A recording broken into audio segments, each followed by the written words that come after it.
Well, this is another episode of Mind Renovation Nation. I am your host, Bush.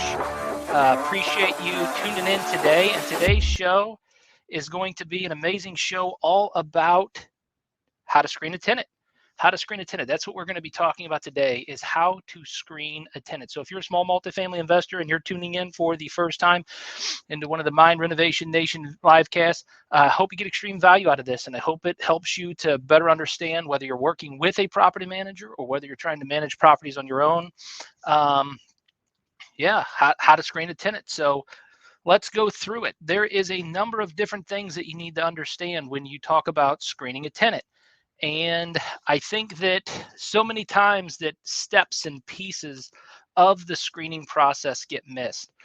In our business, we have a checklist that we follow to make sure that we don't miss anything in the screening process. So tip number one in the screening process is, do you have a checklist in which you can use to make sure that you do it the same way every time when you screen your tenants?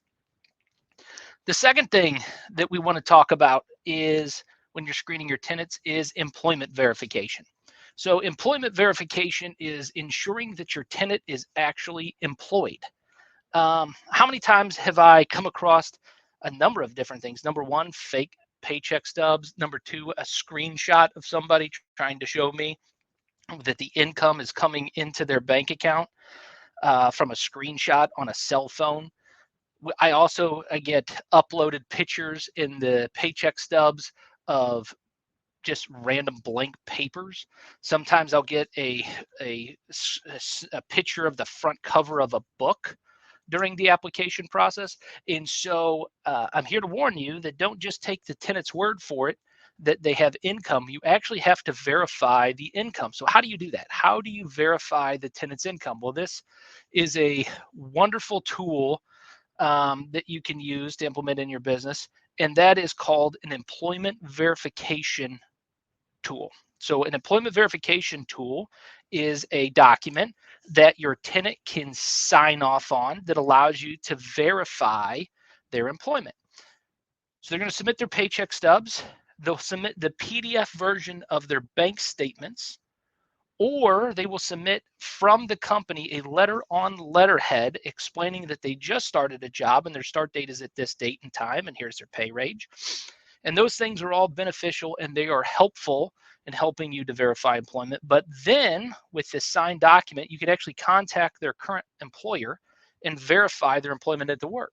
So if the tenant's paycheck stubs check out, how do you know that the paycheck stub has checked out? Number one, when you look at the company on the paycheck stub, they're a legitimate company. They have the name of the tenant on the paycheck stub.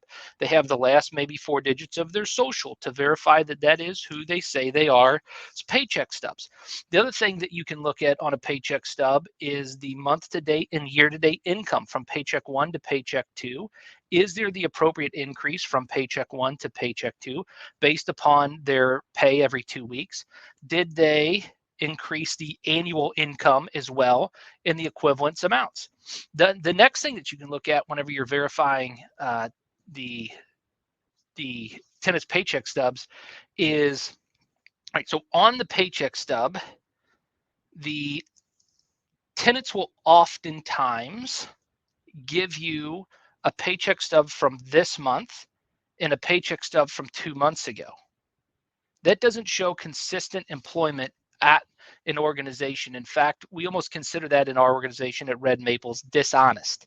We want to make sure that the tenant has 1 month's worth of recent paycheck stubs. So before I'd even consider moving them into a property when I'm screening for employment, I'm going to ensure that I have a consistent month's worth of paycheck stubs in hand to verify in sequence that the tenant is who they say they are and that they work at that place of employment. One of the last pro tips that I can give you for screening a tenant's income before you even get into screening their credit history and some other things, one of the pro tips I can give you is that you want to make sure that if you don't recognize the business, like it's not a everyday common business that the tenant is telling you that they are working at, you you can go online, verify that there's actually a location for that business. And if there's not, pick up the phone and call the employer and at least see if they're in business.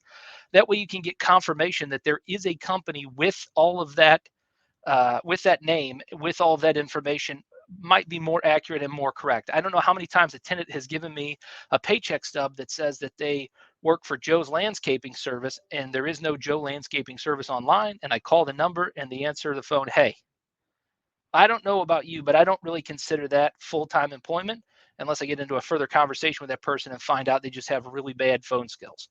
So that's what I would do for screening employment. Yes, that's an in-depth analysis. Go back and rewatch all of this information.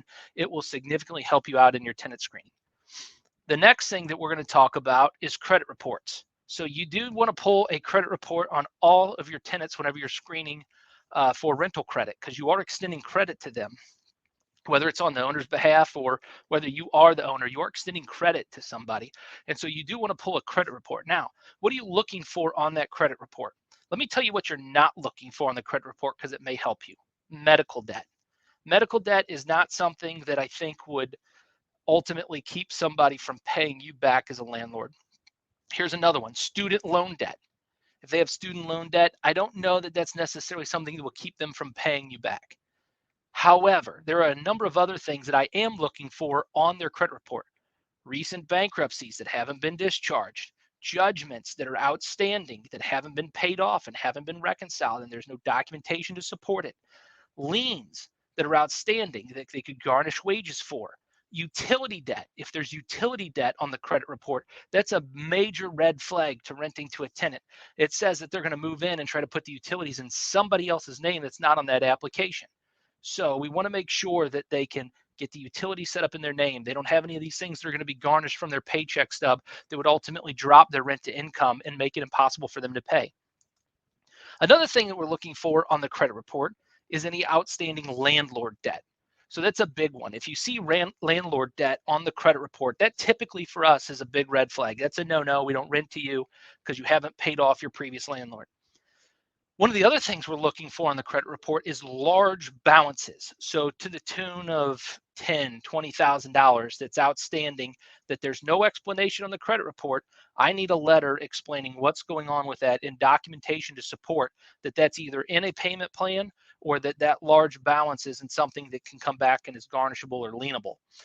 Those are all things to look for in the credit report. So we got to have accurate employment verification. We got to have a good credit report. Now, tip number 4, because we said we got to have a checklist. We got the employment verification. We got the credit verification.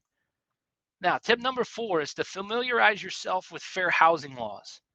You can go on any number of realtor websites, blogs that are out there, and familiarize yourself with fair housing laws. Fair housing laws are in place to help avoid discrimination in our society. And there are a number of reasons that you cannot decline somebody, whether it be their sex, whether it be their familial status, whether it be their national origin or their race, whether it be their sexual orientation, whether it be, let's see, there's a number of other ones, and I'm failing to remember them off the top of all of them off the top of my head right this very second. So national origin, sex, race, sexual orientation, familial status. And handicap. You can't discriminate to somebody against that is handicapped and needs handicap accessible living conditions and living quarters. What you can do if somebody is handicapped, though, is that within Missouri state law, you can ask that they install the proper things to be able to live in the property at their expense, and it's documented that they're installing them and paying for that installation. And then those things are removed whenever they move out, and the damage is repaired, so that you can ensure that the property stays in the same condition. So that's important. Whenever you are screening for tenants, please do not violate any fair housing laws. By the way, fair housing starts all the way back at your marketing. So you can't have certain things in your marketing, and I highly encourage you to go check out fair housing laws to make sure that you're not violating those in your marketing, as well as also in your screening policies and procedures. Now, the next thing that you're going to look at in the application, so we now have talked about the checklist. We now have talked about the employment verification. We've talked about the credit verification. Now we're going to look for evictions, and we're going to do rental verifications. So that's extremely important. One of the tools that we use is a rental verification tool that the tenant signs off on and gives us permission to contact their previous landlords.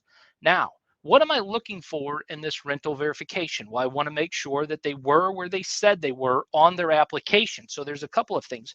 I'm going to verify their previous rental history based upon their credit report, where their credit report said that they previously lived. So if they said they lived at 123 Street and 456 Street and 789 Street, I'm going to verify that information on their application. So their credit report to their application, did they list all three, 123, 456, and 789 Street on their application? If they did not, there is a possibility that they are trying to deceive you and they're not a good pay on their credit, and they maybe owe a previous landlord, and so you need to get clarification in their rental history. The second thing I'm going to do when I'm screening for rental verification is that I want to know that their previous landlord has an email address at a company.com, at a company.com. Gmails, at Yahoo, at AOL.com, none of that stuff qualifies as a legitimate previous landlord.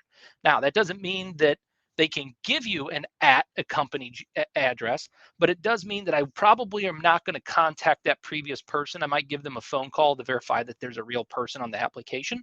But other than that, I don't know that I'm going to go too into depth to trusting their rental verification from that previous landlord, because I don't know if it's a friend, cousin, relative. There's no way to verify that information. Now, I can look on the tax records and see if that property's in that person's name. So there's another tip that you can do to see if that's an accurate previous rental property from that tenant. But we don't know who that person is that they gave us their information for if I can't confirm it. So I don't know that I can trust that rental verification. However, if it's at thecompany.com, there's a good chance that I can trust that rental verification, and we can utilize that information to see a couple of things. If they say to you in the rental verification and all they put down is they would rent to them again if qualified, that might be a big red flag. It also might not mean anything. A number of organizations in St. Louis that I have worked for in the past, and other ones that I have networked with and communicated with, I have learned that sometimes that their managers, bosses, and people in their organization instruct them to say, if qualified, on every rental verification. So we want to make sure that we're doing our part on rental verifications to not just immediately exclude somebody who might be a good qualified tenant. Now, the other thing that I'm going to look for in that rental verification is the number of late pays they put on there, or if they still owe property debt. If those things are true on their rental verification, they're going to be declined. They're not moving into one of our properties. And so when you're screening for rental verification, this is an in-depth process, and you have to take time and you have to work through all of these things on your checklist. Now, after we've done the rental verification, we've screened for employment and credit verification, what's the next piece that I'm looking at in that application? Well, the next piece that I'm going to look at in that application is the pets.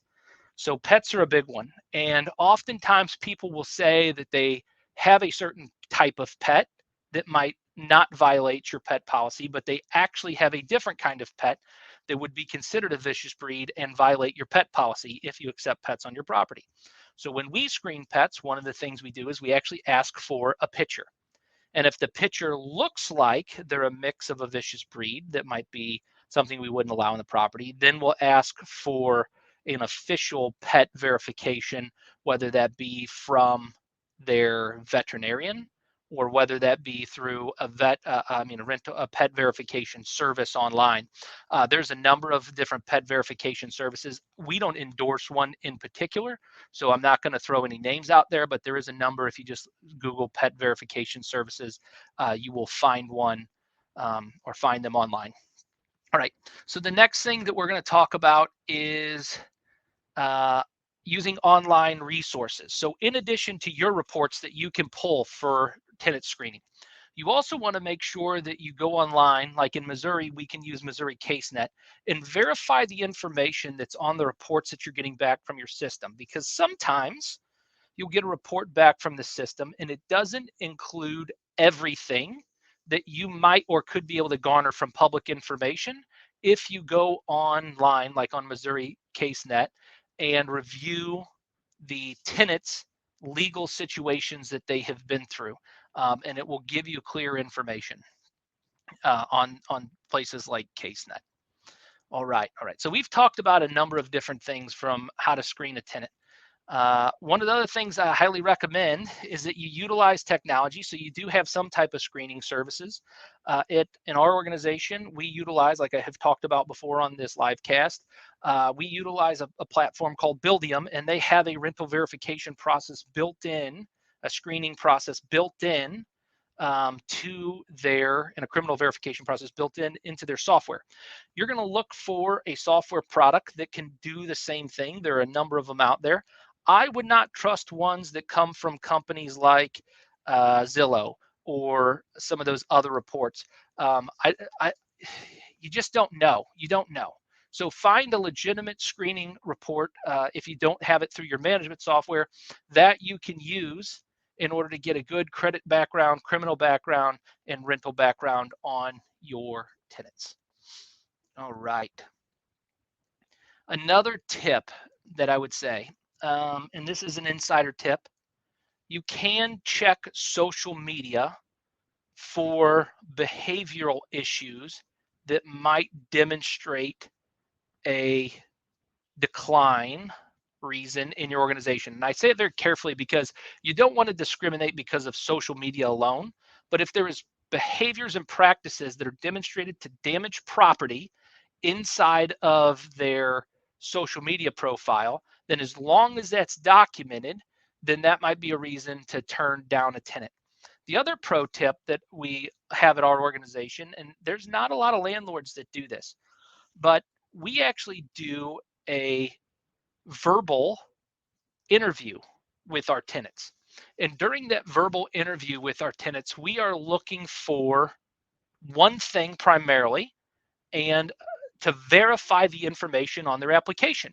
If they verbally tell me different information than what's on their application, then I need a letter of explanation to explain that, or they will be declined. However, the other thing I'm looking for, and the number one thing I'm looking for, is do they show me the crazy ahead of time? If they demonstrate what I mean by crazy, and I'm going to define that, the disrespect, the ignorance towards me, the I don't care about things attitude, if they demonstrate that by raising their voice, yelling at me, using profanity on that call multiple times towards me as a person, that person is not getting rented to either, and that information will be documented, and we'll make sure that we don't put that person into a property that will continuously to disrespect not just our staff and me, but also that property. So make sure you do a verbal interview with your tenants. Don't just rely on softwares and screening tools and that kind of stuff to ensure that the person that you're moving into your property is a legitimate tenant. The other thing that we got to talk about real quick is guarantors. So I would be remiss if I didn't talk about on a live cast about screening tenants. How do you utilize a guarantor to help somebody be able to overcome maybe a deficit in income or maybe not perfect credit so that they can get into one of your properties legitimately and help them through maybe a tough time? So you can, as long as that guarantor has a great credit score at our organization. We're looking for 650 or better on the credit score. No issues at all whatsoever with like paying utility bills and that kind of stuff on time. And then the other thing we're looking for is that they make at least 5 times the rent income. Because when the tenant doesn't pay, we're going to go back and garnish that guarantor's wages as much as we could garnish the tenant's wages to make sure that we get payment back for the rents and damages that are owed on that property. So those are just some pro tips on how to screen a tenant. If you like this information, you can subscribe at our YouTube channel. You can like our Facebook page. There's some ways to get information like this. The other things that you can do are you can reach out to me You can go to www.nathanbushmba or red-maples.com. That's red with a dash, maples.com. And there at Nathan Bush MBA or red-maples.com, you can find more information about real estate investing and education. Or if you like this type of education, or if you need property management services, you can check out the red-maples.com. So appreciate you guys following. I appreciate the likes and the shares and the comments.